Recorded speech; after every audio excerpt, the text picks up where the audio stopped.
আল্লাহর অপূর্ব সৃষ্টি।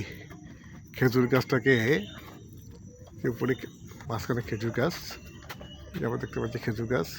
খেজুর গাছটাকে একটা অন্য গাছ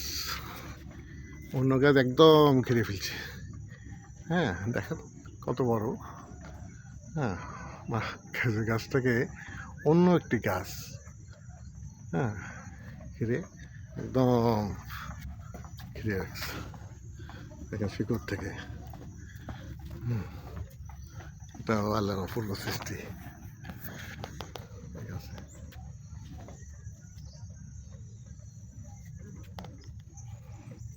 পাশেই রয়েছে এই যে পুকুর। পুকুর, এটা ধরে অসংখ্য কুমির রয়েছে পুকুরে। সামনে মসজিদ।